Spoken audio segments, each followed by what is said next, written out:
having some technical difficulties with the live YouTube and acting the fuck up. So I know I had a bunch of people on. Hopefully they can hop back on. I'll wait.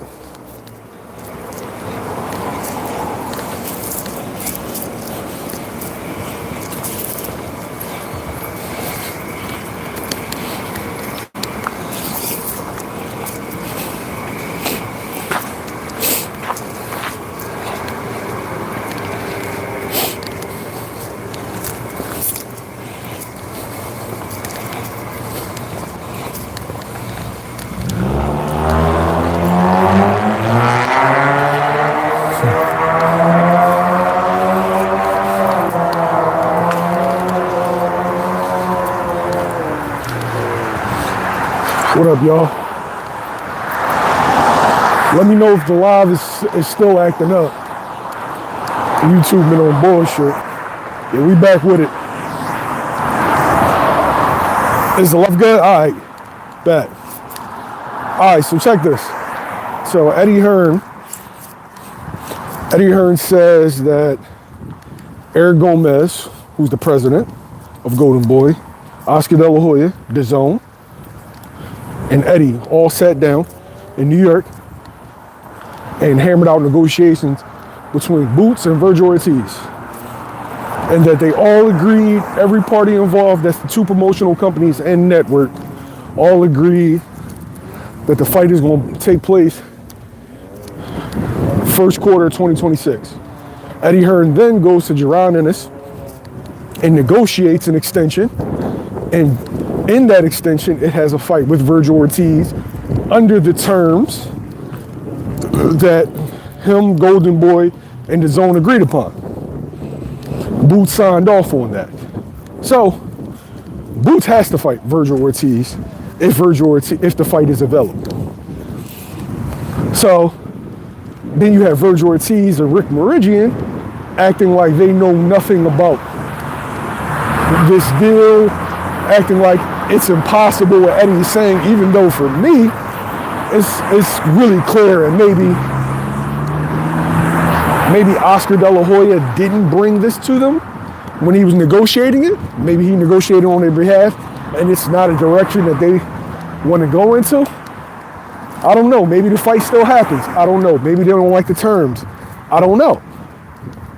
But the only people that has yet to come out and say anything or dispute what Hearn is saying is Eric Gomez and Oscar De La Hoya, the people that negotiated on Vergil's behalf.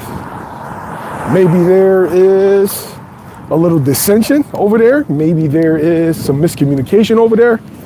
But they have yet to come out and say what Eddie is saying is a lie. They're not saying anything.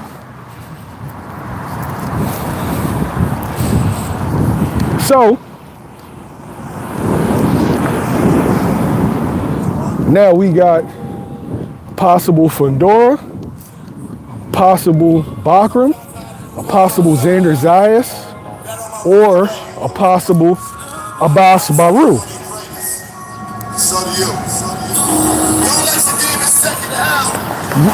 Hey, John, you said lady stars? Nah. You trying to get me jammed up, John.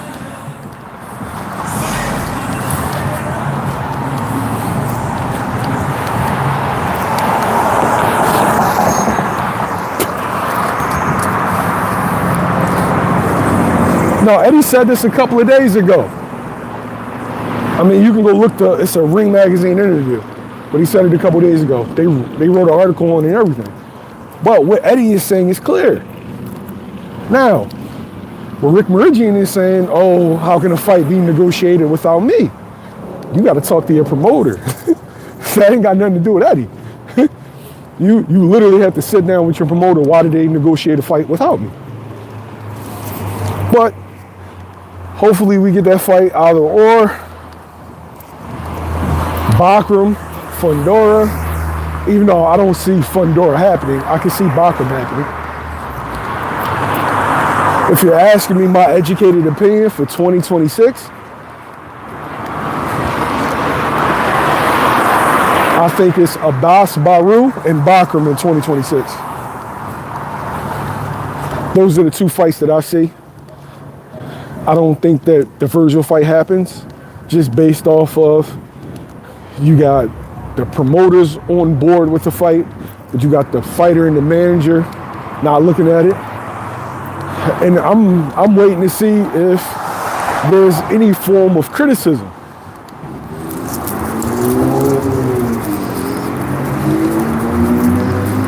Hey, Bud, misinterpretation.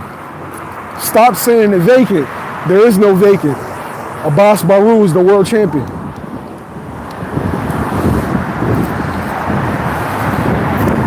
There is no vacant.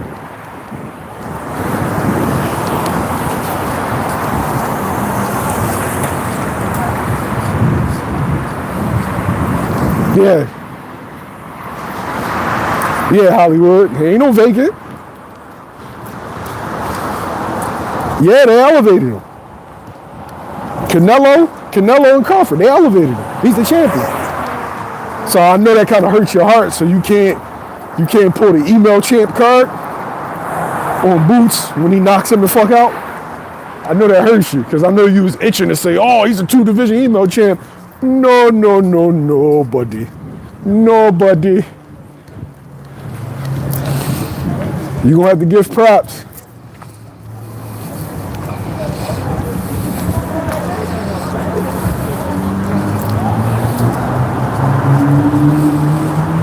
Waivers Nation, what up? Man, we got everybody in there. We got my man Dub City Gritty. Rashonda's in the building, Juice. Everybody's in the building.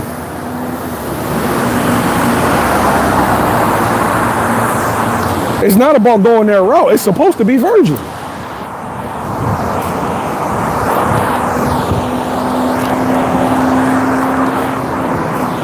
Now, the question that I got, and I'll have to do some digging, I will find out, because I'm going to go to the WBA convention, is if Boots wins the WBA interim, can he unify with Bakhram and it not fall under the rehydration clause? I don't know how that works. Does it work the same for interim titles? But I definitely want to find that out.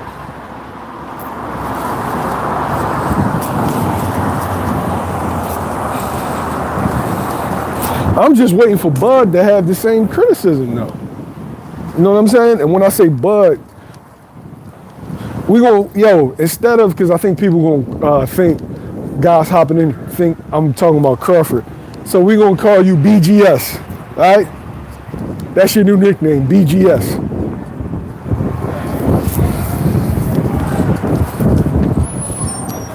So I need the same criticism from BGS.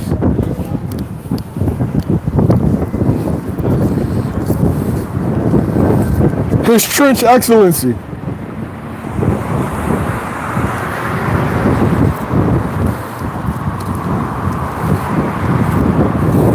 Yo, I'm gonna keep it a bean with you, old Mac. What you gotta remember is Eddie Hearn, he's a UK-based promoter. I think that they value Usman Lima over there, and I think he underestimated that nobody gives a flying fuck about him in America. You know, guys may be names over there with they domestic fights and shit like that. When he be talking about like, oh yeah, Dalton Smith and Patty Donovan and this dude and that dude, and the people in America be like, who the fuck is that, yo? And I'm not disrespecting them guys. I'm just saying that's the general consensus in America. And it's like, yo, I don't know who that is.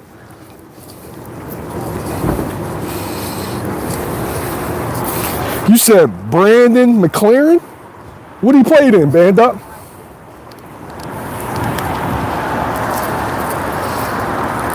No, I'm not sure if it's at the 2300. I'll find out.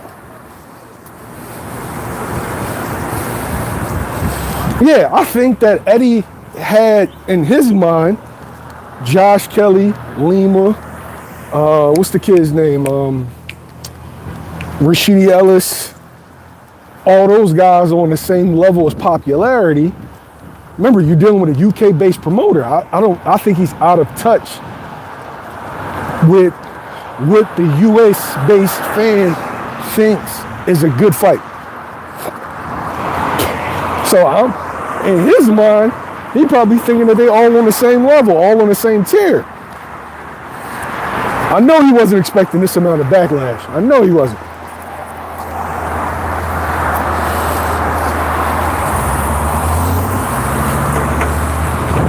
Netflix wayward? Nah, and BGS.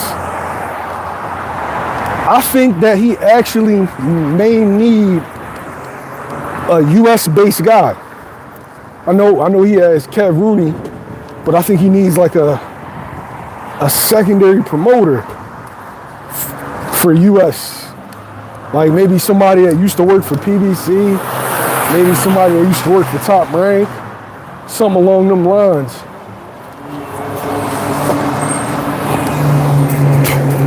Kev Rooney's an excellent matchmaker, but maybe somebody strictly on the promotional side that can tell him like, nah, that's just not gonna sell. You gotta choose this guy. I think that might be what held him back as far as with tapping into the US-based market, because if you think about it, with all of his guys, really go back to what I'm saying. Think about it. Edgar Berlanga, he puts Edgar Berlanga in there with guys like Jason Quigley. He puts Demetrius Andrade in there with guys like, who the fuck did he fight? Damn. He fought him in like New Hampshire. Can somebody look it up? He fought a European guy. Was that Jason Quigley? He fought a guy in New Hampshire.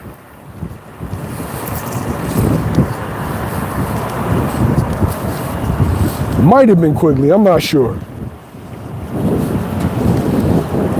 But he'll put on fights like that, thinking that that's a quality guy. And yeah, that's a quality guy over there. And not saying he's not a quality fighter. It's just that America goes by who we know over here. That's just the truth.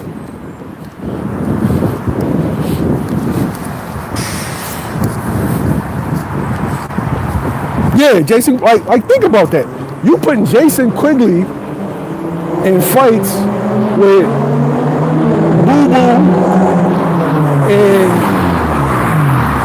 and fucking Berlanga, and you expecting them to be received well, but they don't get, like, Americans don't give a fuck about no Jason Quigley. They can care less.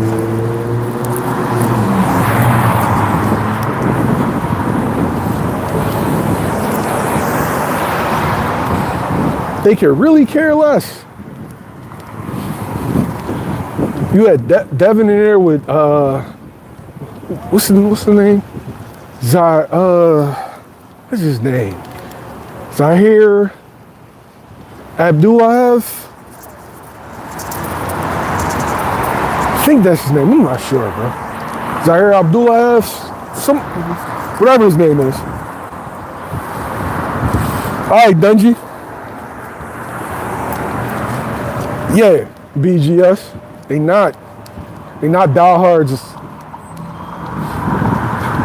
United States is ran by the casual fan.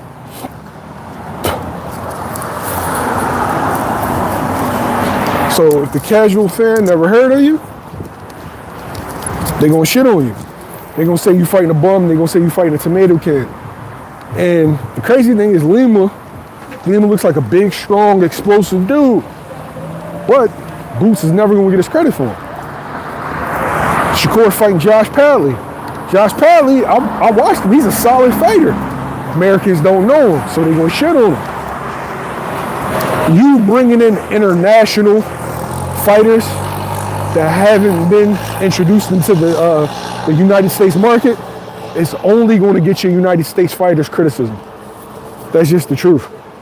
Like, they literally have to come over and do something first before you put them in with a name.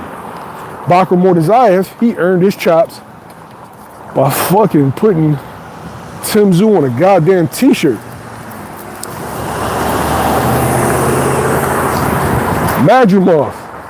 Matchroom, which he didn't do shit because Terrence Crawford has such a radical fan base that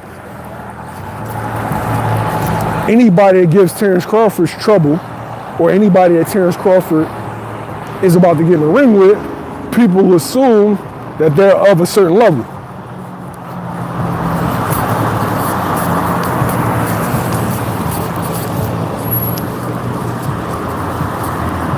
Nah, he put Tim Tszyu on the t-shirt, bro.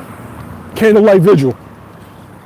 And the crazy thing is, I remember hitting up Greg Hackett and telling him, I'm like, yo, I got a funny feeling about the night. Because we didn't know nothing about Bakhram. Like, I had seen him against Jack Colkay, he didn't look good. But we really didn't know nothing about him. And what I said to G was, you got a Russian from Russia fighting a Russian from Australia. I don't like this fight for Tim Tszyu. And when I say that, I'm saying the Russian amateur system and Russian fighters have a certain pedigree. That's not the case in Australia. Australia doesn't have the lineage nor the information as far as teaching in boxing to compete with Russia. Like, Russia's been really, really successful in boxing for like the last 60 years. And so you got a dude who's actually Russian, but all his boxing's been in Australia. And a dude that came through in the amateurs in the Russian amateur boxing system. I didn't like that fight.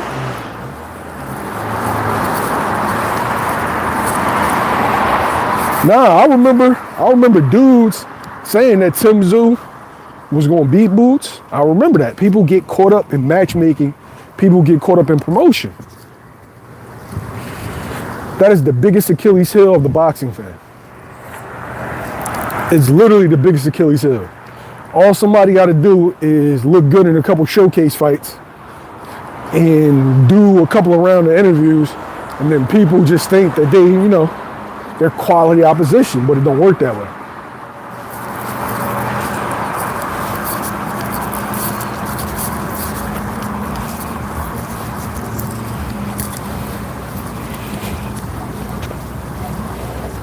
Tim Tszyu also went life and death with Terrell Goucher. Y'all forgot that? But Dungy, you remember that? They said that they said that Mel ducked Tim Tszyu. He was scared. The whole nine. They said Boots was scared. Tim Tszyu getting packed up by everybody. Appreciate the pound from my man John Weir. Casual fans don't understand the politics of boxing, so instead of listening to you and getting the game and doing their own research, yo, I think if I was a radical fan that people would listen to me. I honestly do. Because I really be trying to get y'all both sides of everybody's situation and why this is happening and why that's not happening. But I see fans don't want that shit, man. They want a motherfucker on there just talking about everybody ducking, man. Everybody ducking, everybody scared. This guy's scared, this guy's a coward. This guy's a weenie. He's scared of this guy, he's scared of that guy. He's a bum, he's a hype job.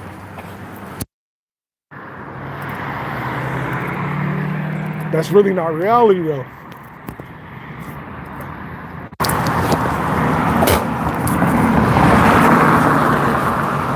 Scary, what up? I literally be trying to give y'all the real. That all of this shit is just a business. You thinking fighters are scared? They're not. If a fight don't happen, there's legit reasons.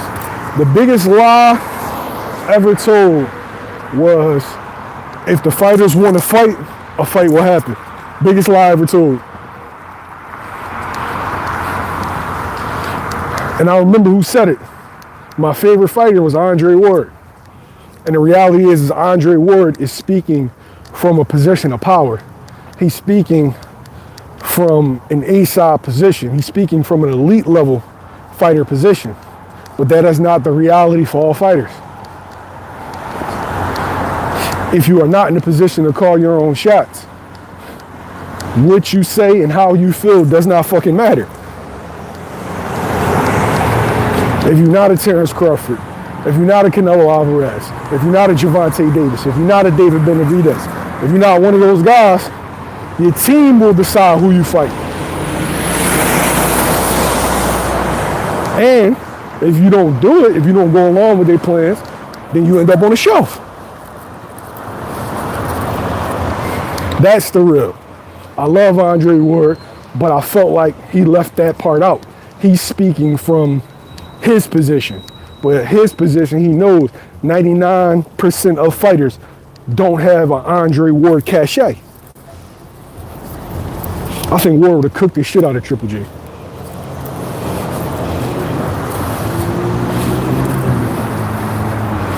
All right, Crawford era. Just remember UMB, BGS. Just remember that you said that. That you said Boots wasn't fighting and that he would stop it. Because when Boots beats his ass, you got to come and give props. And you got to say I was completely wrong. You got to say he's the future of boxing. You got to say he's a bad motherfucker. So everybody, we got 63 people in here right now. It's kind of light, but I still love y'all anyway. Remember that they said that. So when he get cooked, I don't want y'all to do what y'all did with Stanionis. I don't want that. What y'all did with Stanionis is talk about how Boots wouldn't fight him. And then you talked about how Boots would beat him because of the fight with Karen Chikazin. Only for him getting cooked. Oh, he was tailor-made. Yeah, all right.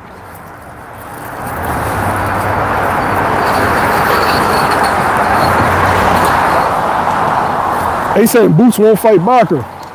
That fight's definitely gonna happen. But let's look at that. So we got Vergil Ortiz. If that fight doesn't happen, these are the four that I feel like are definitely on the table. You got Abbas Bairu. You got Bakhram Murtazaliev. You got Xander Zayas. You got Sebastian Fundora. Give me your order and how you will want those fights. Like who's your first choice, who's your second choice, and so on and so forth. GHBTV. Subscribe to my man. Make sure y'all hit that Greggy Cash app. It buys diapers, platters. Charlo is fighting Spence, band up. Shit, I ain't even gonna lie. If Thurman beat Fundora, Boots is never getting that fight. That's not happening. Thurman asked for 8 figures. Y'all heard it here first. He asked for more money to fight Boots than he wanted to fight Bud. Crazy. And what I can understand is that, of course, the Bud fight was like a couple years back. So inflation. But yeah. That shit ain't happening.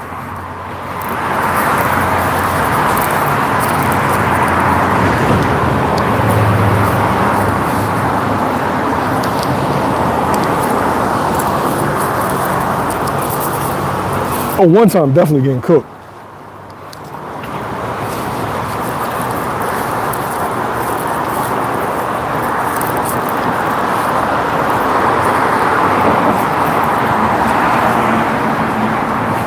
One time's definitely getting cooked.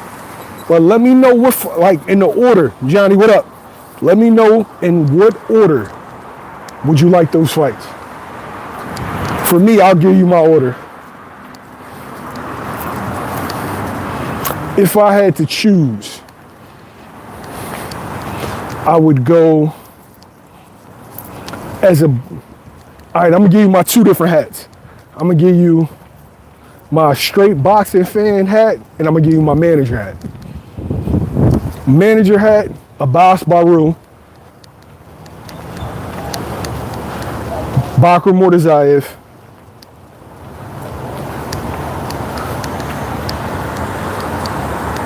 Xander, Fundora.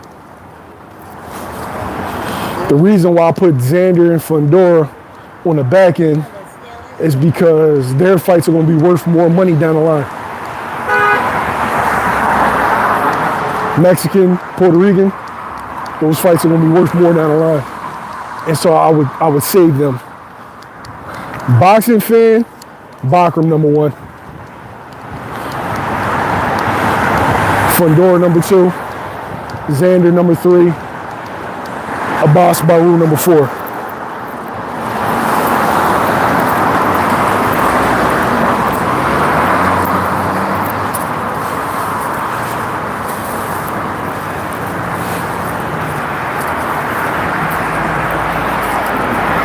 Nah, I think Fundora gets sent to hell.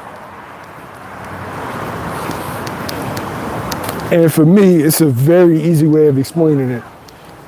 Fundora overwhelms guys with his size, but a lot of those guys aren't adept with fighting on the inside. Boots, you go and you watch his fights, he shifts a lot and he's really quick with movements on the inside, giving out different angles. I think Fundora is too big to react to those movements. And we all know Sebastian Fundora has proven to be a bit chinny. So I think Boots breaks him the fuck down and then puts his lights out.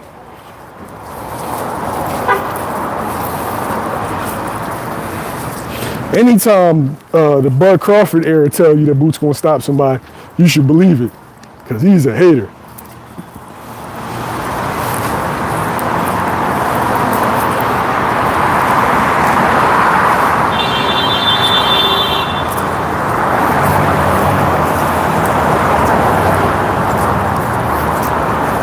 He gonna spark Fundora. Now, I don't think it's gonna be easy. I think he gonna have to go through some fire to do it, but he gonna spark him. He gonna rip him apart. Yeah, all these Jones I gotta see. Though, old man, I don't talk from the I don't wanna see it perspective unless I think the shit is just so lopsided. I didn't wanna see T.O., I didn't wanna see Devin, because I don't think that there's anything that they could do. With Dev is one of my favorite fighters. Everybody knows that. I want to see Dev in fights that make sense. Dev was a big 35. I don't want to see Dev going in there with a big 147, especially if he didn't get acclimated to the weight. Just didn't like it. But I would love to see Dev in there with the guys at 40 moving up, or the guys at 47 currently. I love those fights.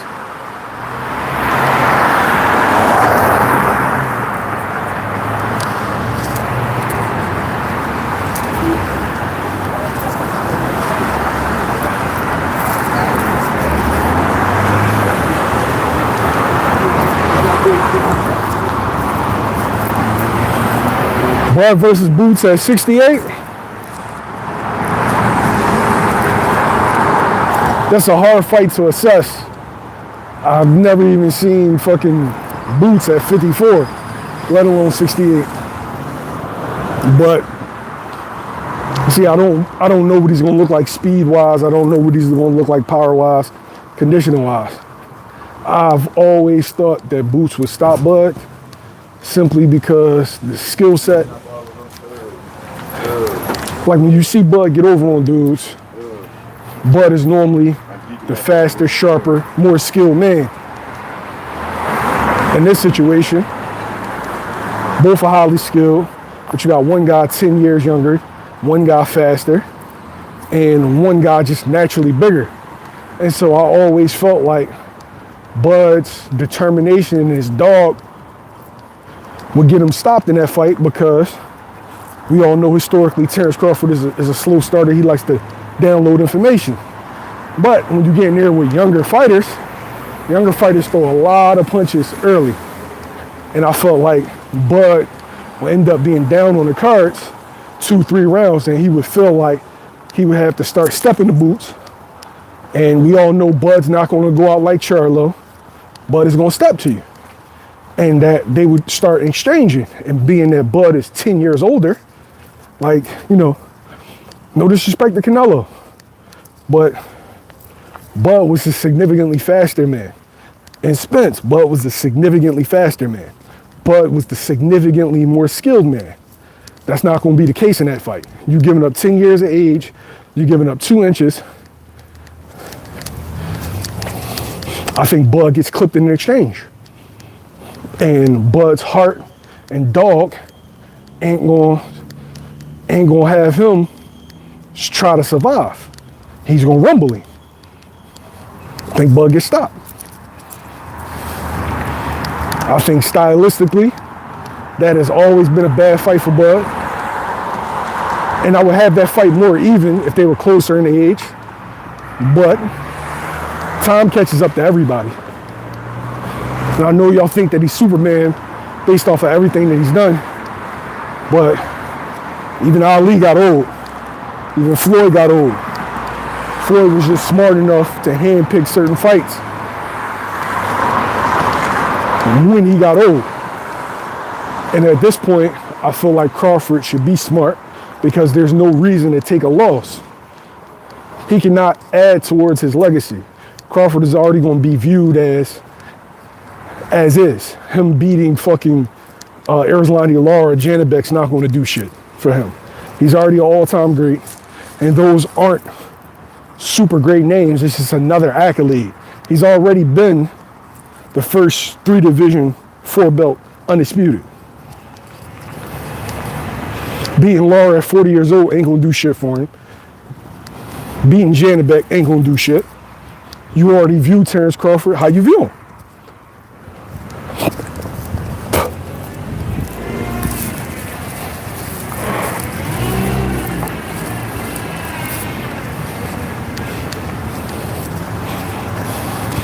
So I know people think that I get into my feelings because I know somebody when I'm analyzing a fight. I don't. I try to look at everything, both vantage points, and I see what I see.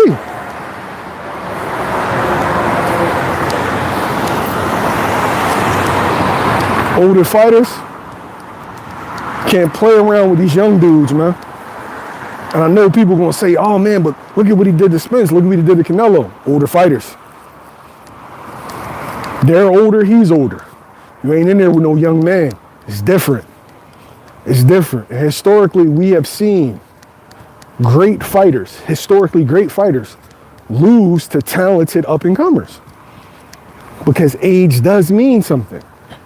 One day, Terrence Crawford's gonna wake up, and he's not gonna be the Terrence Crawford that you remember. He's gonna be a step slow. And fucking around with these kids and being a step slow, you know what that gets you. Especially a kid that possesses a lot of the same abilities that you possess. Of course you have the IQ. You're an elite fighter and an older man. You got 10 more years of experience. But Sonny Liston had more experience. Larry Holmes had more experience. Shit, Ali had more experience than Larry Holmes. Larry had more than Mike. Oh shit, damn. You see it's green for me, right? Fuck. Terry Norris, Sugar Ray, yeah. All that experience, all the fighters that he beat, all the accolades, that shit didn't mean nothing when they got in there, yo.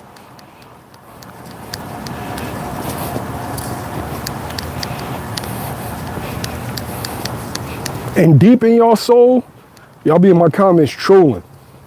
Y'all be in my comments and y'all feelings, but I know why though. Because deep in your soul, you feel it too. When you say high risk, low reward, it's only a high risk if he's a bad motherfucker. And do I think that fight is gonna happen? I don't think that fight is gonna happen. And I feel like that's one of the reasons why some of these Crawford fans go out of their way to shit on Boots every day. Because you know Terrence Crawford isn't gonna fight him. And so you have to fight him. And you fight him in the comments. Now, do I think Terrence Crawford should fight him? If I'm Terrence Crawford, fuck no, I ain't fighting that kid. I wouldn't do it because it doesn't make business sense if I'm Terrence Crawford. Just doesn't. The kid is too fucking dangerous, and I could literally get the same amount of money fighting Chris Eubank. Over there, I'll knock Chris Eubank the fuck out. Is Boots a big payday for Crawford? Yeah, he'll get him a lot of money, but there's other people that'll get him a lot of money that's easier fights, stylistic. So I always look at this shit like a business because it is a business.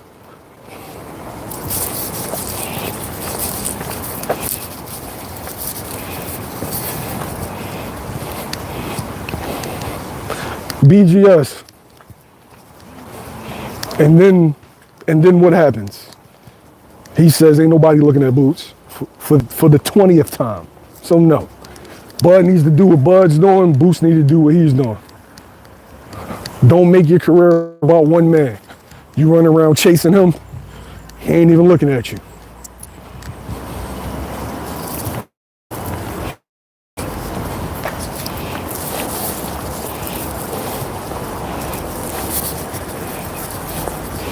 Nah, bro. You saying that shit, but you come and you hate every day, every video. You don't operate like that with nobody you don't think is a threat. If he wasn't a threat, you wouldn't even entertain it.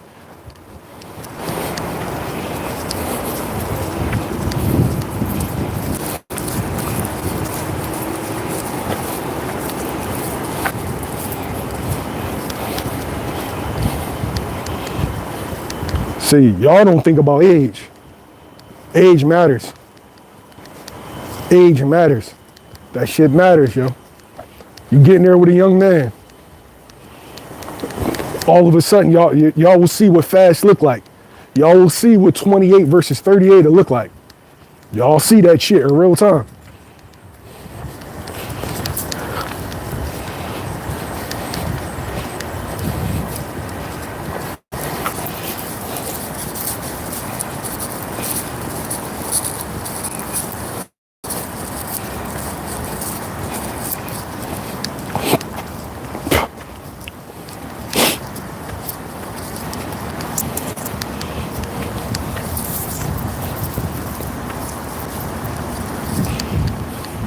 Bud did lose speed. He was just in there with a slower guy. You're not in there with a fast dude. Nobody ever said that Canelo was this fast guy.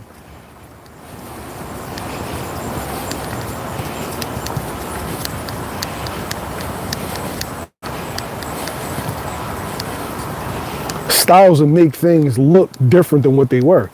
He just didn't lose enough speed for Canelo to capitalize on. But Canelo has never been a twitchy, quick fighter.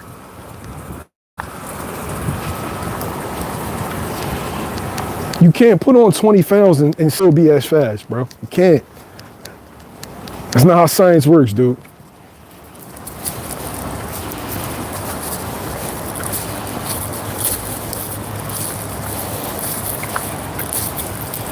Well, Omek, the Boots versus Vergil fight on the table. So what's your excuse? See, notice y'all not coming to me.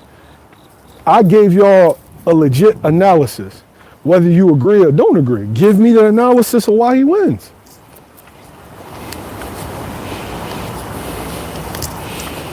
This ain't them other channels, dude. You can't judge fights off of resumes. You can't do that. Because I can give you 100 scenarios where that shit didn't work. You judge fights off of styles. So do me a favor. Tell me how he wins.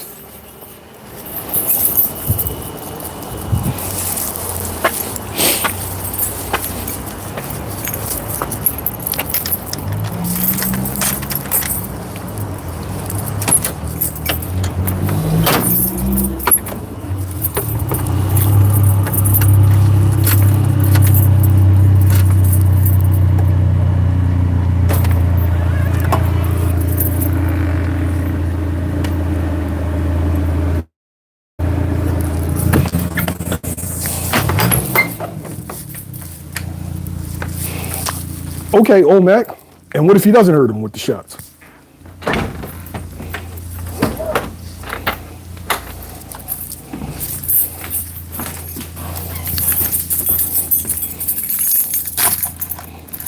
Can Bud keep up with that pace with a 28-year-old?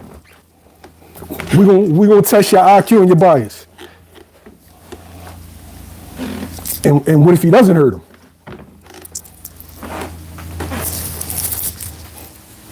He didn't hurt Matchroom.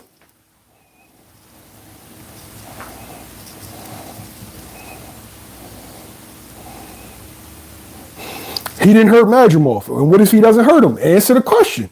If he doesn't hurt him, if he doesn't get the knockdown, if he doesn't get the knockout, what happens?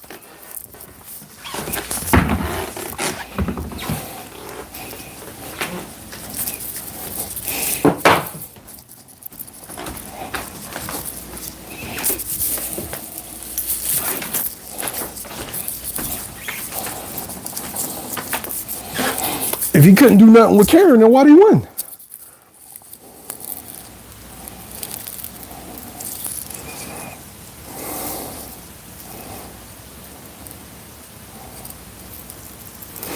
Hey, King, you've never seen Bud fight at that pace, though. Literally, you've never seen him fight at that pace.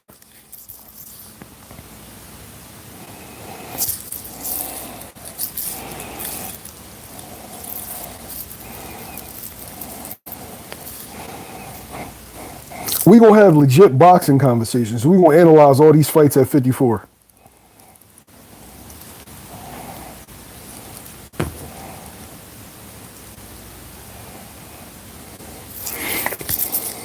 Yard out. Because they want to talk about it. We're going to analyze all these fights at 154. And if you bring up resumes, I'm booting you. We're going to talk about styles.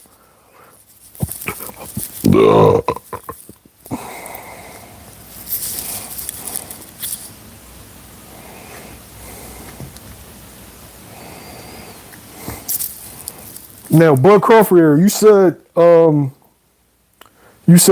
would stop boots. How?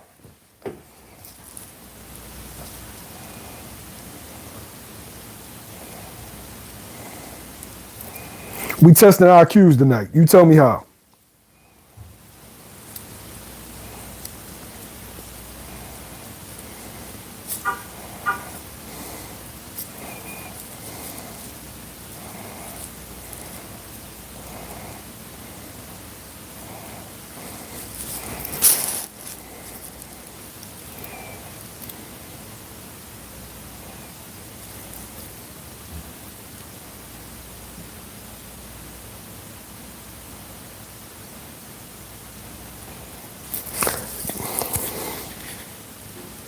The Bud Crawford era. I want you to see all these dudes that have the tendency to troll, and then when you ask them to break down the fight, they give you some super fucking vanilla shit, bro.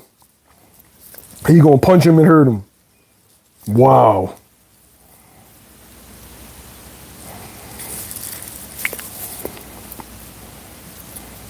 I think that the key to Jaron Ennis winning is the jab, but changing levels with the jab, though. The stab to the body. The stab to the body sets up damn near everything. It sets up the lead left hook. It sets up the up jab. It also sets up the overhand. Ryan Frazier was good. So, in a fight against Bakhram, Bakhram is a mid to long range fighter, but fights really upright. And then fights with that, you know, that Russian gait where jab hand is a little bit extended. But we all know historically Russians don't like body shots. So I feel like if he lands the stab early and often, it'll set up something up top.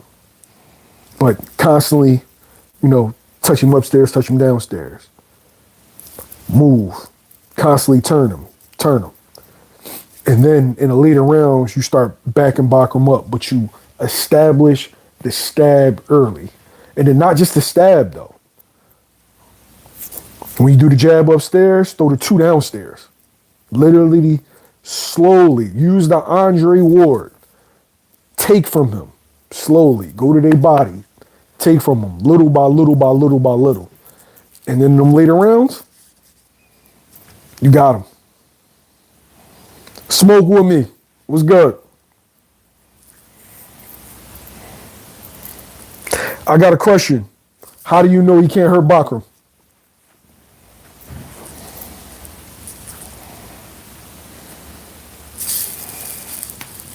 I think you've only watched one Bakhram fight, BGS. That's what I think.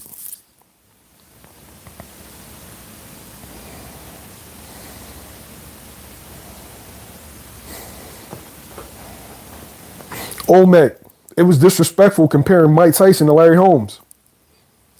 He hadn't done nowhere near what Larry Holmes did. It was disrespectful to compare Cassius Clay to Sonny Liston. It was disrespectful to compare Terry Norris with Sugar Ray Leonard. Ask me what happened in those fights.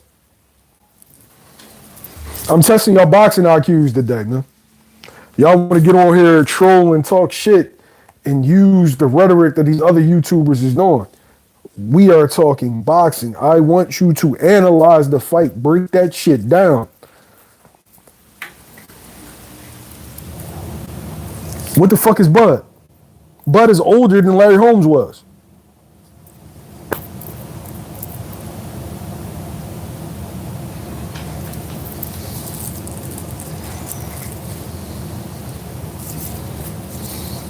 You missed my point, bro. Y'all, like, Matt, you be on here all the fucking time and you not giving me no boxing. Give me boxing. You not telling me why. You not telling me why. Yeah, I'm starting to think y'all boxing brains is ass, man.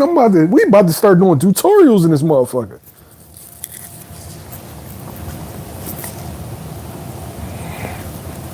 Yeah, Twan, no, you didn't give me boxing. Oh, such and such isn't this, such and such isn't that. They ain't gotta be. They don't gotta be to win a fight. That's not how fights work.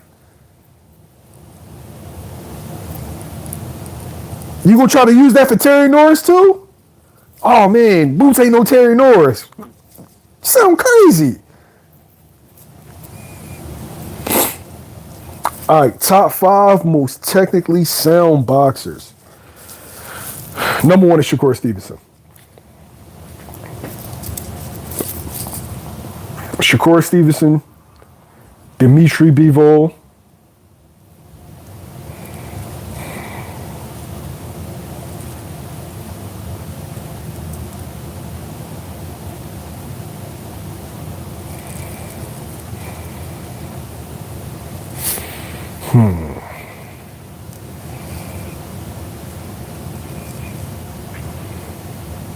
Gary Russell Jr.,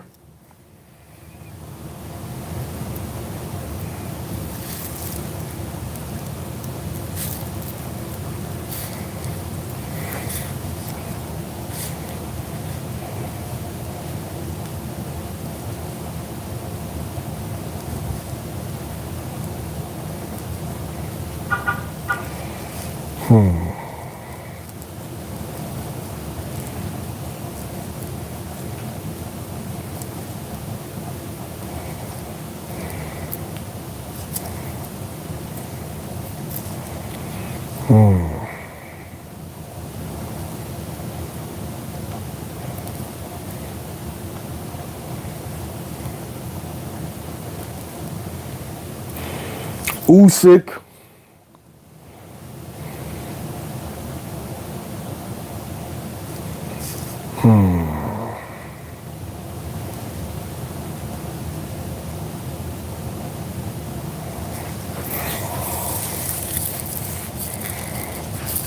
technically sound.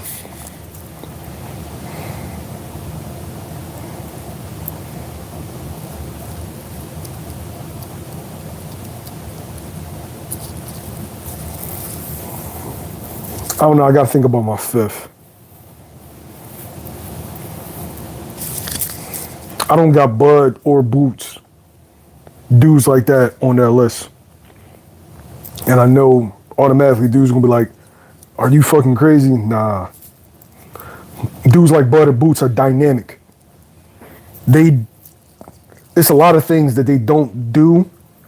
Like while they're technically sound and they're technically skilled, it's a lot of things they do that's fundamentally off.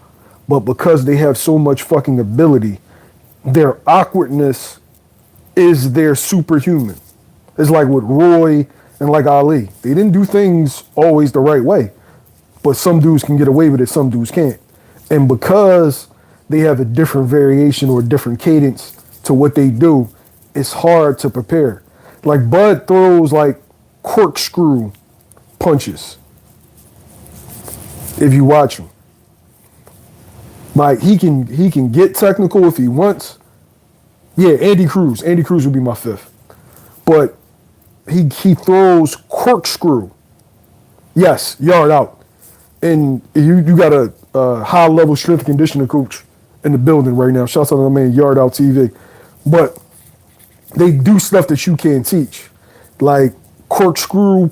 Bud throws like these corkscrew punches. They not a hook, and they not a uppercut, and you don't teach that shot. That's not a fundamental shot. But dudes like that can get away with it. He, like, technically sound and fundamentally everything comes out the right way. No wasted motion. Everything's like textbook. 1, 2, 3, 4. But you got like the best fighters in the world aren't the most technically sound. The best fighters in the world have a form of abnormality to them. The greatest fighters of all time have some weird shit that no human being does but them.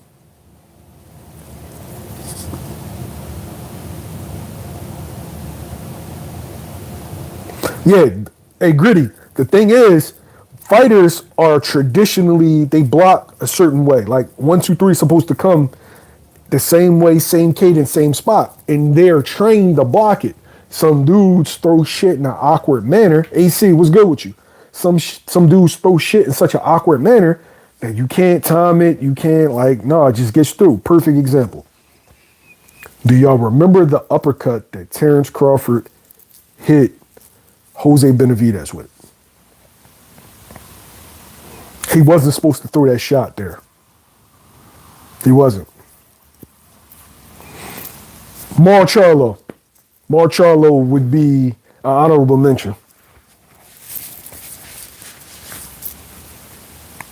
I like Africa. Africa would be in my 10. Shakur's my number 1 though.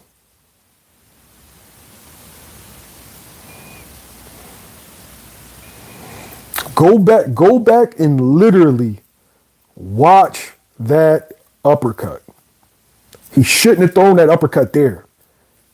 He shouldn't have thrown that uppercut there. Special dudes can get away with it.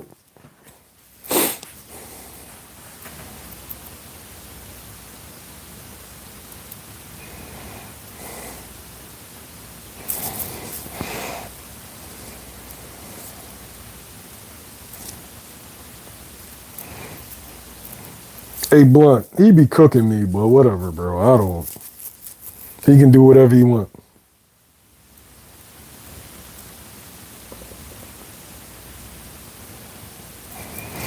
Hey, BGS though. He shouldn't have thrown that shot. Think about the shot that he got Kell Brook with. That's not no technical, fundamental fucking shot. That's some shit that a dude from the hood would throw. That's all that was.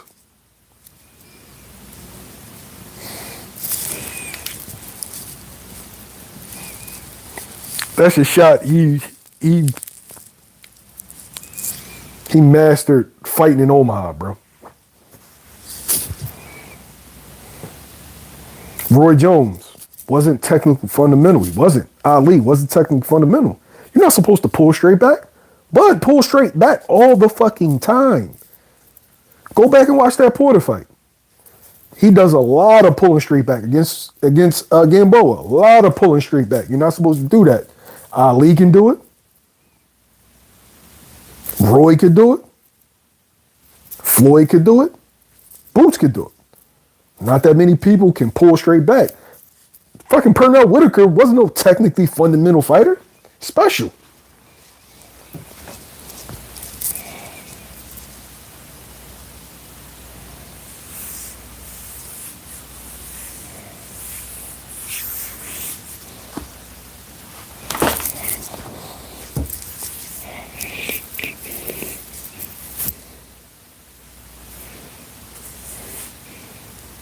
A lot of shit. A lot of shit he does fundamentally wrong.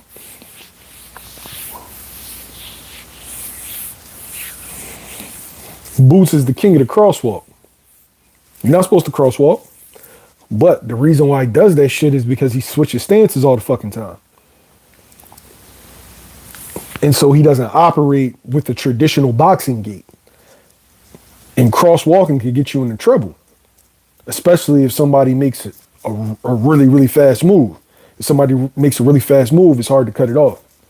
And so that's how crosswalking could put you in trouble. But also, him crosswalking allows him to punch at angles that fighters aren't ready for. But that's not something that you're supposed to do.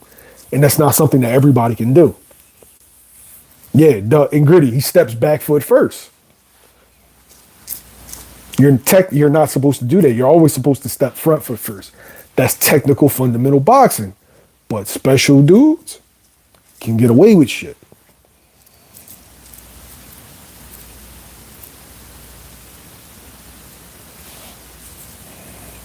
Philly Shell is not technical.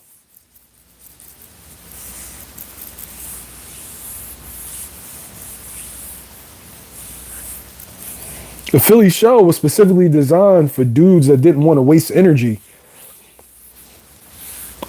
to be able to fight and be effective.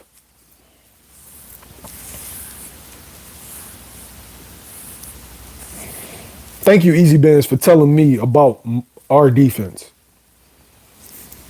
Easy Bands, we already exposed your IQ, brother.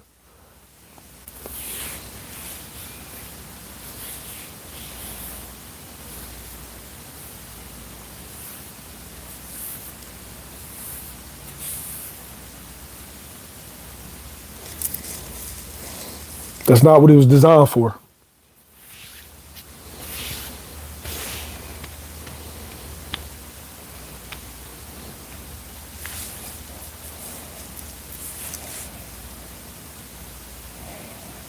No, you're initially telling me, you're telling a Philadelphia dude that covers boxing in Philadelphia about a defense that was covered in Philadelphia. It's specifically designed for you to not use your legs, not use a lot of wasted motion, and to be able to be effective. Now, do you need to be able to counterpunch and roll off the shots? Yeah, but it was literally designed for that. The Philly Shell does not require a whole lot of movement and a whole lot of exerting energy.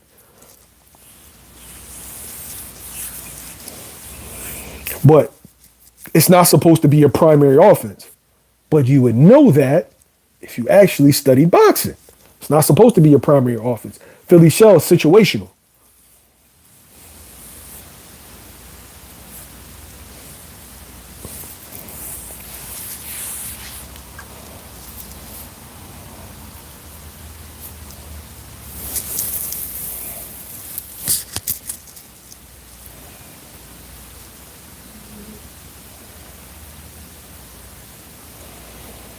Yeah, man. If Easy Bands would have did his homework, he would know that the defense was literally created because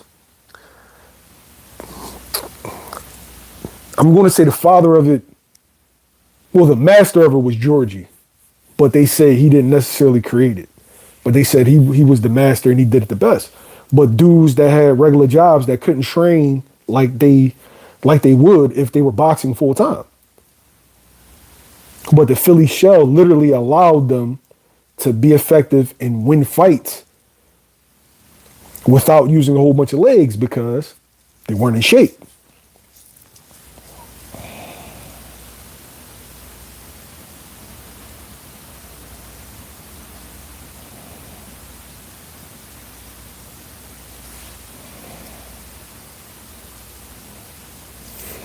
Clearly, y'all missed what the question is.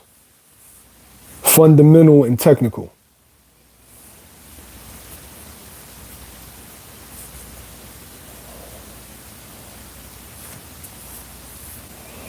But I see y'all just want to argue.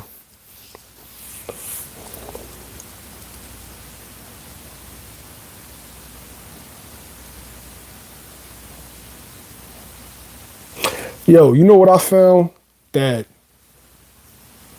black fighters fighting out of the peekaboo is probably one of the hardest styles to deal with.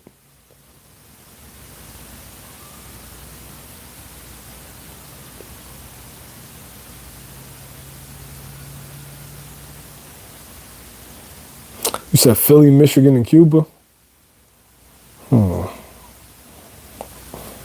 You gotta throw some Mexican niggas in there too. I don't know what city that they come from, but yeah.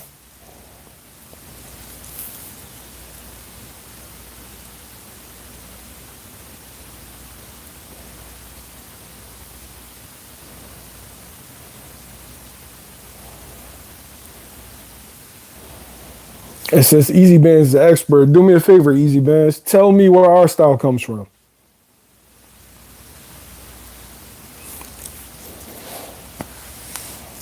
And when I say our, I'm talking about black Americans. Tell me why we have the style that we have.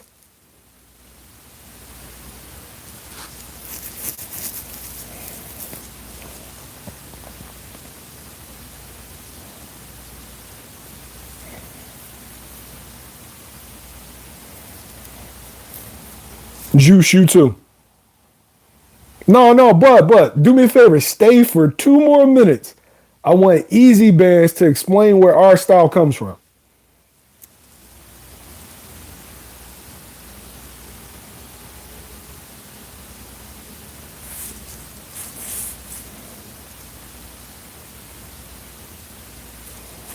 Where's our style come from, Easy Bands?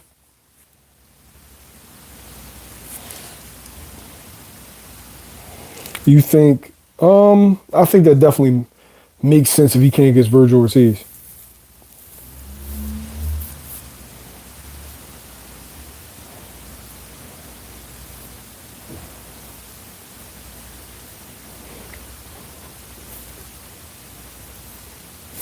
Answer the question, Easy Bands.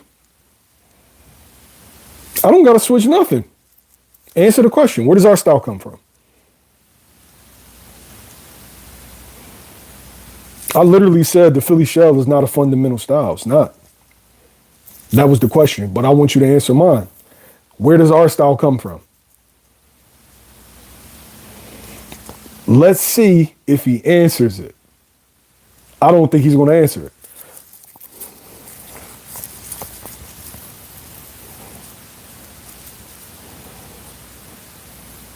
We'll give you to an hour, 5 minutes to answer the question. You can go Google it if you got time.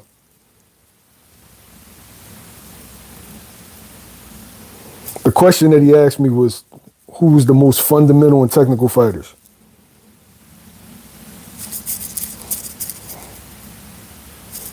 Answer my question. No.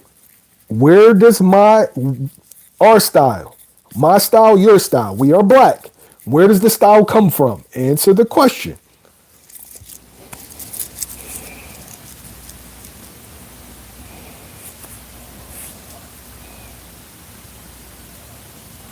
Why do we have the style that we have?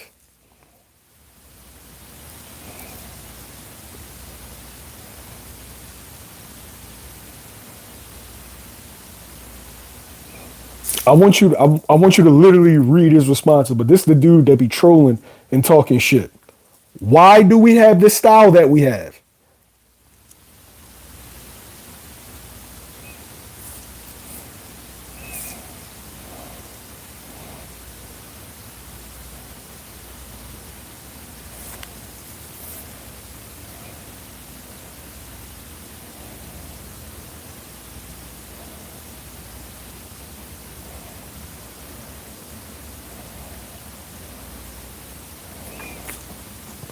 We're going to give you another minute, bro.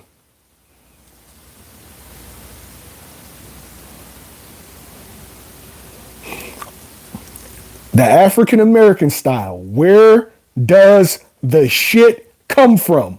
Why do we fight the way that we do?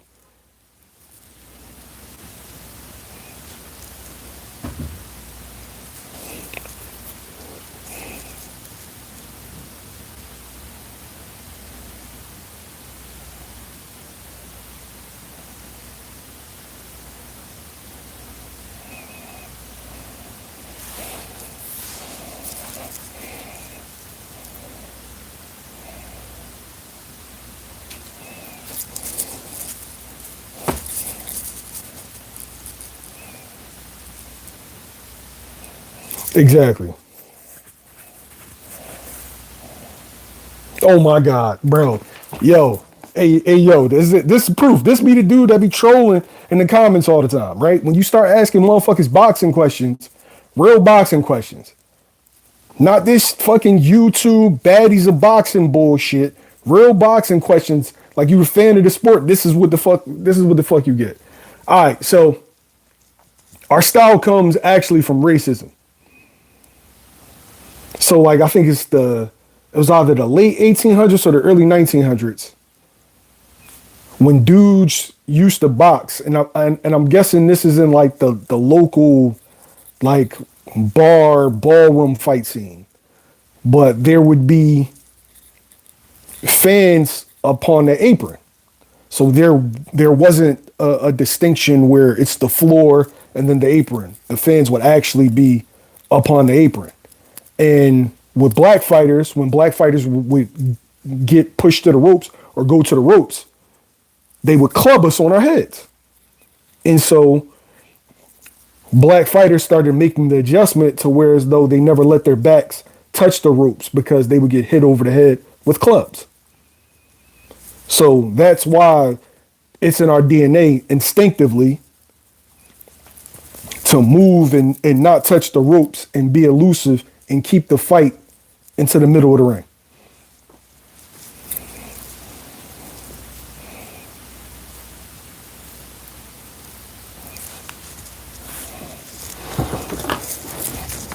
That's where our style comes from.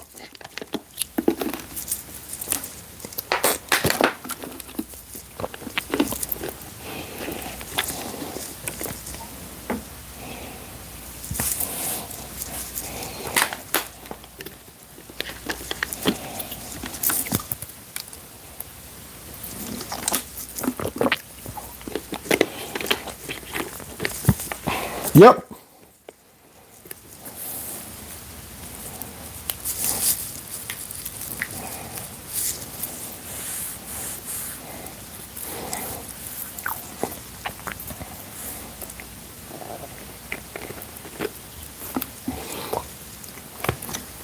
Easy Bands would notice if he actually talked to the old heads in the gym. That kind of information gets passed down.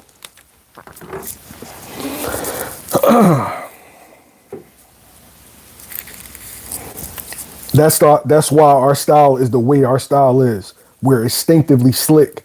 And it's not just because we have the athletic ability. That shit is in our DNA.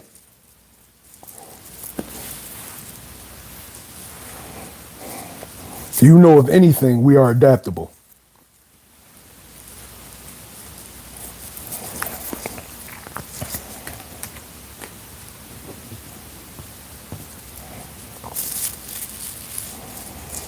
But like I said, I want you to peep the people in the comments. Like, these be the motherfuckers that be trolling. Are you really boxing fans? I don't know.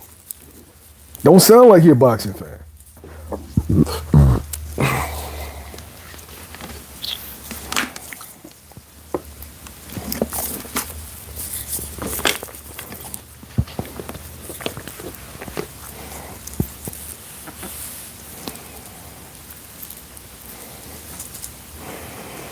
Let's talk. I got another hour in me. We can talk about whatever y'all want to talk about. I love like the talking about the styles. Mexican style, Cuban style, Eastern European. Like everybody got their shit. And it all works against Mexicans seem like they just got the UK on lock. It's like UK fighters, number one, they're too tough for their own good. Number two, I'm not even gonna say they're terrible on the inside, but they're not really adept on the inside. They fight more mid-range than anything. And they try to out-tough Mexicans. And any and everybody knows you can't out-tough a Mexican. They try to slug with them and just be more manly. You can't do that. You have to literally touch Mexicans to the body. You got to turn them, use angles. But you got to hit that body. You're not going to really stop a Mexican in the head. You're just not going to do it. You got to beat the body up, then the head will fall. But they don't really interact with the Mexican style that much. They only see it on the top level as far as professional boxing because Mexican style, the Mexican amateur boxing system is not big as far as globally. It's not. Mexican American, yes. Mexican, no. And so they don't encounter that style a lot. So when they go up against these Mexican journeymen, and he's supposed to be like these stay busy development fights, they end up getting their head fucking knocked off.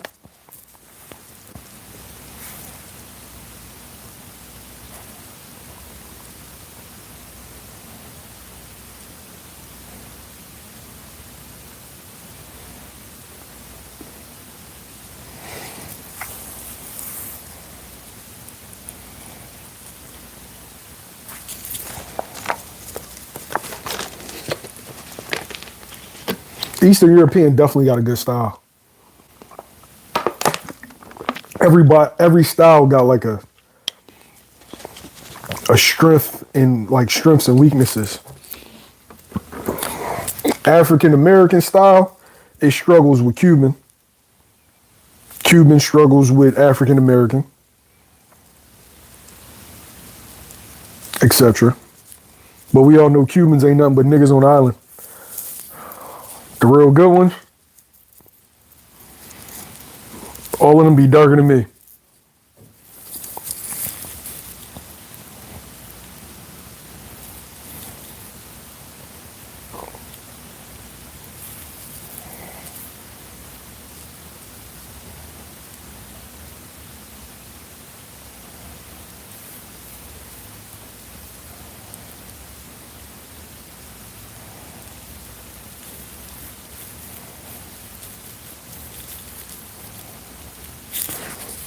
Mexicans be beating the shit out of UK fighters. They have a lot of success against Puerto Rican fighters. Yeah.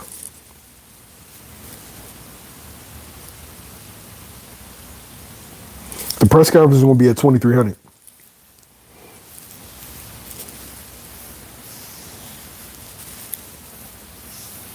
Eastern European is really, really good against mid to long range guys. But as soon as you put like a Mexican against an Eastern European fighter or a black crouching style fighter, they have trouble. It's hard for them to fight in the trenches. Everything in amateur boxing, in Eastern European amateur boxing, Russian amateur boxing, it's a touch system. So you'll see them like on their toes, everything extended, and touch, and then now they're back. Everything's in a straight line.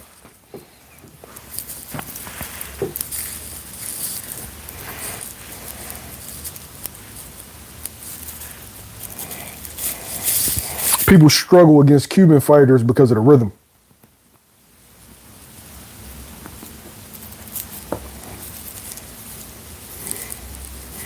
They fight in an awkward rhythm. It's hard for black fighters to time them. We're used to our rhythms. And they fight with a weird count. It'd be like, throws us off.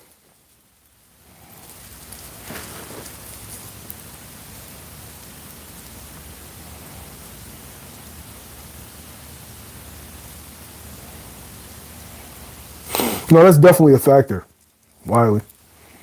But think about what I said. That kind of adds to it, survival.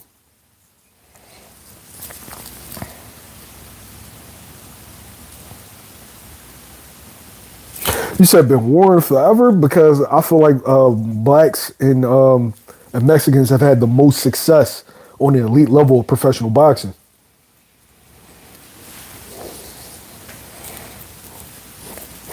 Those at the top are always going to have, a rivalry. They've had success. We've had success. I do feel like the best fighters of all time are black. I mean, if you think about it, the last three fighters, if Crawford goes to retire today, like we would have three guys in the last, 10 years retire undefeated? three guys that has fought at the elite level, that had success against in amateur boxing, had success, the highest success in professional boxing, all retire undefeated, all multi-divisional champions, all unified. You know what I mean?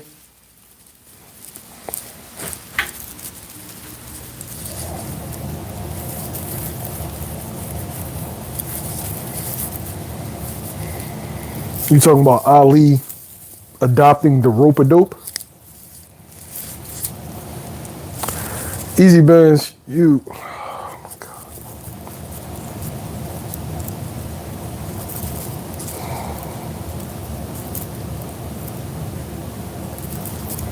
This nigga's a fool, yo.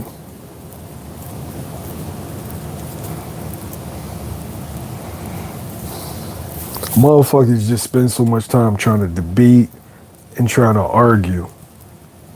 This nigga's a fool, bro. He's literally showing you his boxing knowledge. He's literally showing y'all.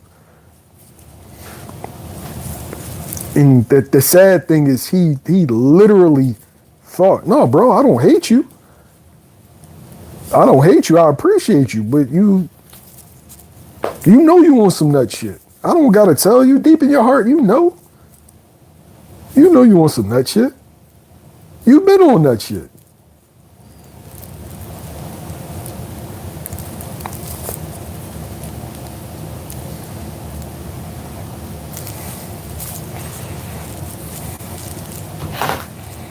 I want you to be a better boxing fan. You're not a better boxer. You're not a good boxing fan right now, bro. You're a fan of one man. I want you to get back to the sport. Now, you're going to tell me that Muhammad Ali didn't spend 95% of his time in the boxing ring, in the middle, turning fighters and using using angles and using his feet and not wanting his back to touch against the ropes. Did I say you would never get backed up against the ropes? And did he develop a technique where he could tire somebody out by leaning on the ropes? I said where our style comes from.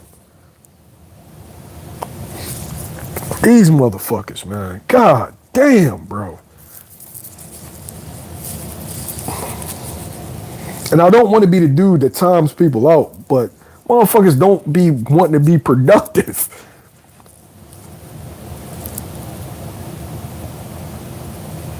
Who's my favorite fighter of all time? Andre Ward.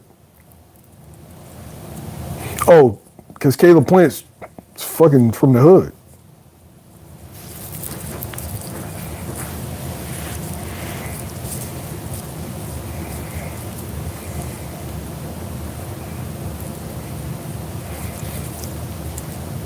I would imagine Caleb grew up in a black boxing gym.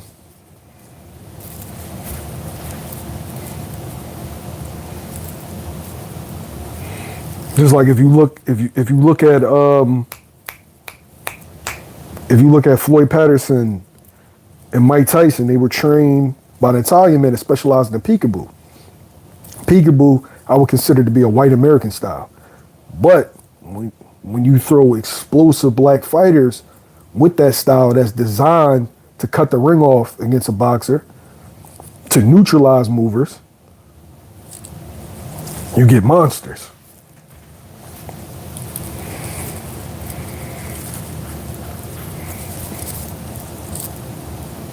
What? Haney versus Norman.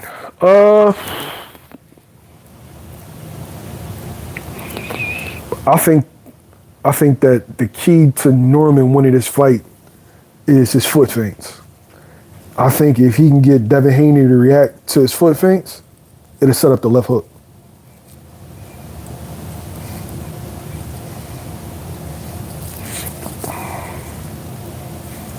I think that's the key. I think that's the most underrated part of Junior's game. His ability to I think Devin's going to be concerned about the left hook, and I can see Norman trying to establish the feints early and then landing a straight right. So I think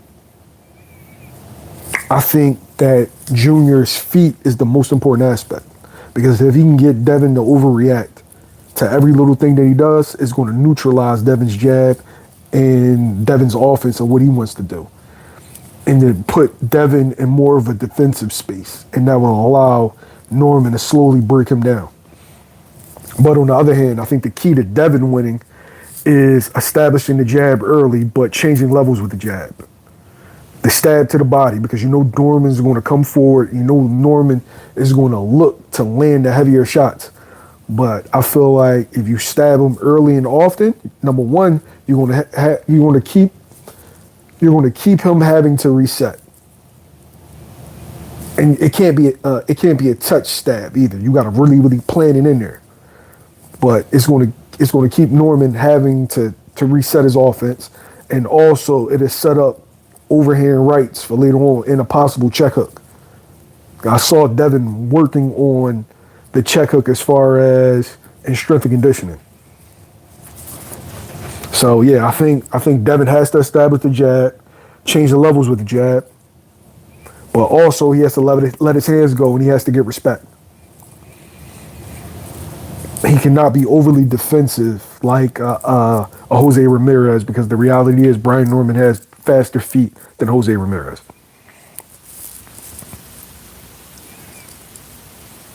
Yeah, Glass, but I feel like the straight right could only be set up with the jab.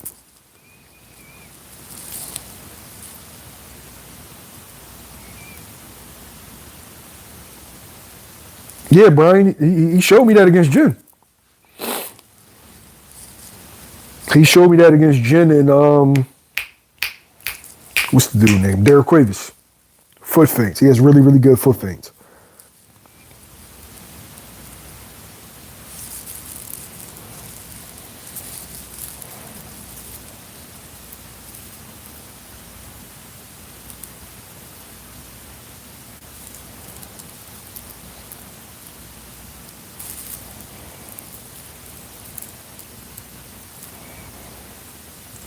And that's the thing. Can he get there?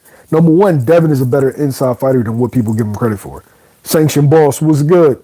He's a better inside fighter than what people give him credit for. The problem is, can he take Norman Jr.'s power, but also can he gain his respect?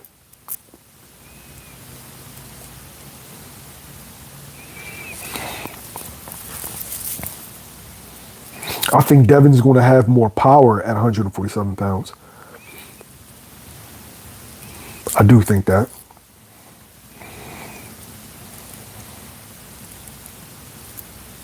Yeah, I heard he signed Ben Whitaker. John, what up?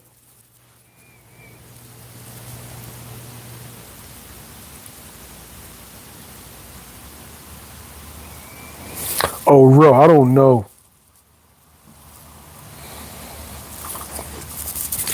I didn't hear anything about 50 mil for Bud.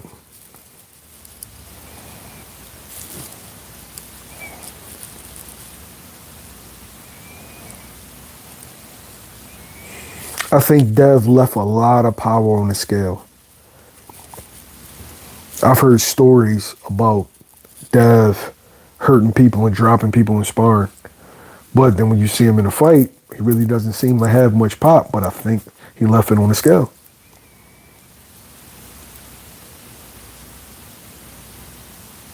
They timed you out? Really? I think that fight eventually happens. Khalil Ko versus Ben Whitaker. You notice once we started talking about real boxing,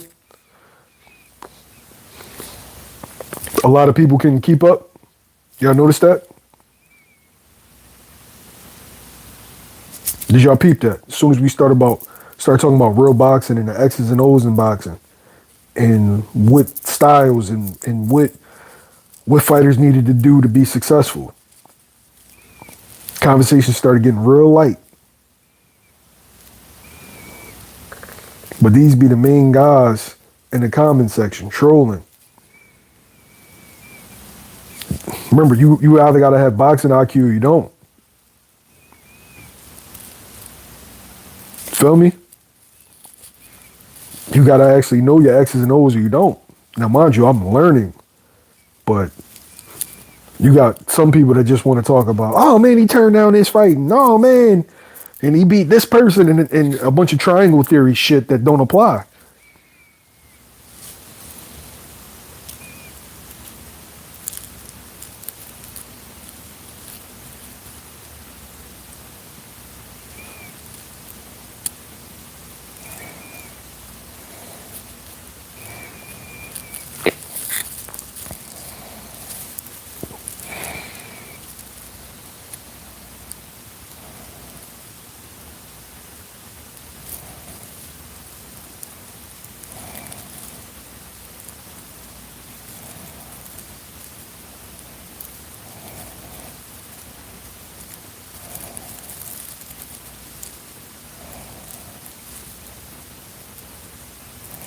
Exactly.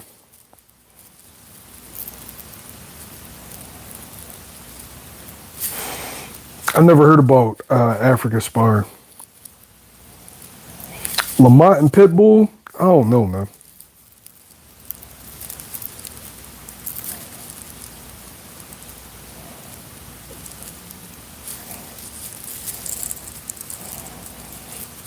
It's at 140 pounds. I don't know.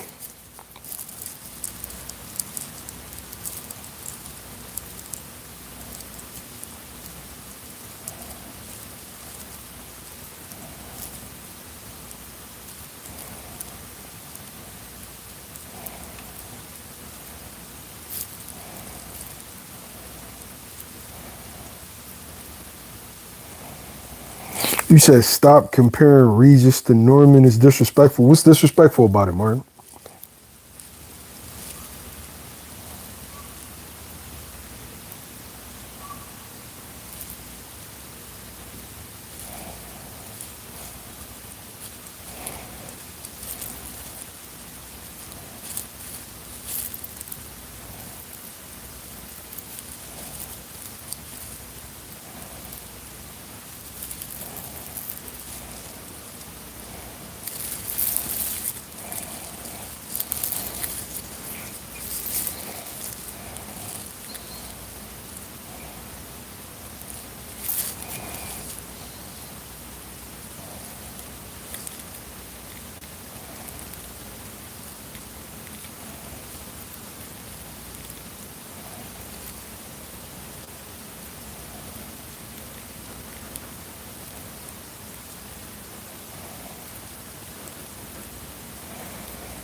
I think Raymond's going to drop that belt.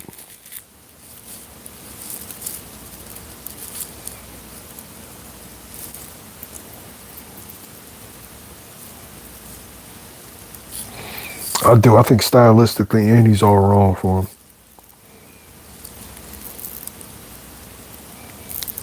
Ah, shit.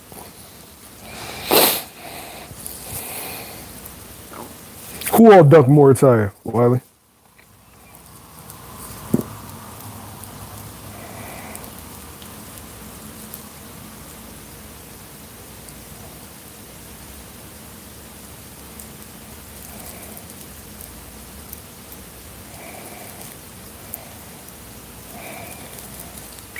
I appreciate you, Blunt. You about to train tonight? Yo, when people say Andy's chin's questionable, why is Andy's chin questionable?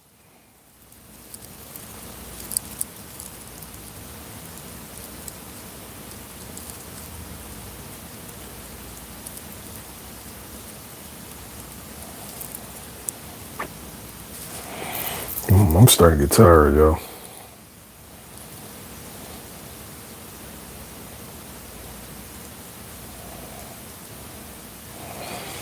He got wobbled versus Asian dude.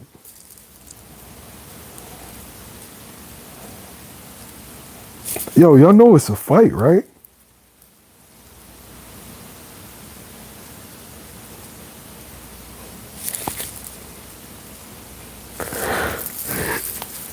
Oh, man.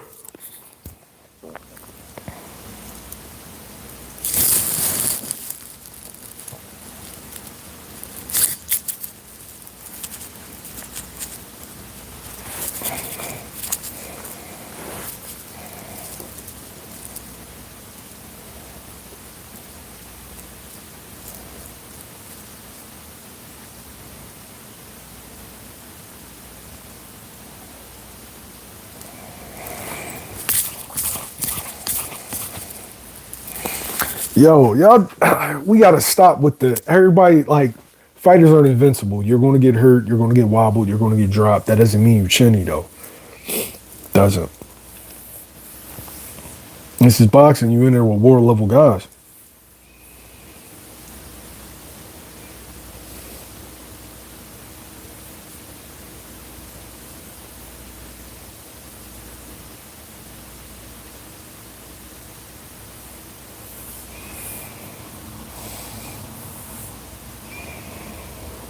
Oh shit, I'm about to head out.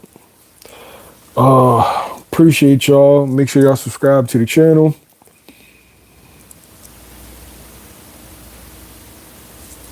I don't think Boots is gonna get dropped in this fight.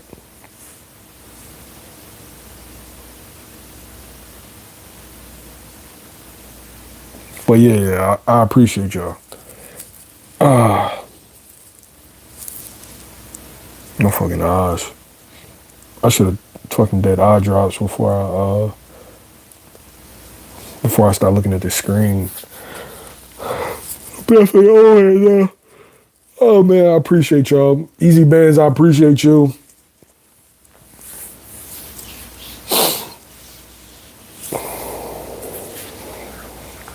Even if you come here to be negative, I still appreciate your viewership.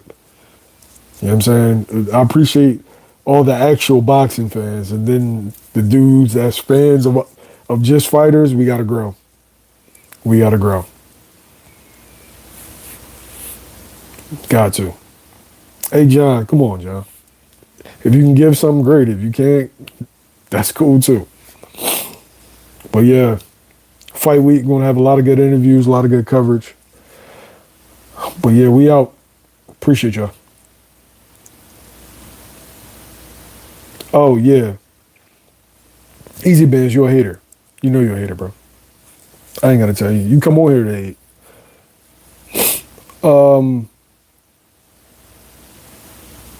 Yeah, he's gonna get dropped by every other ranking. That's just how it goes.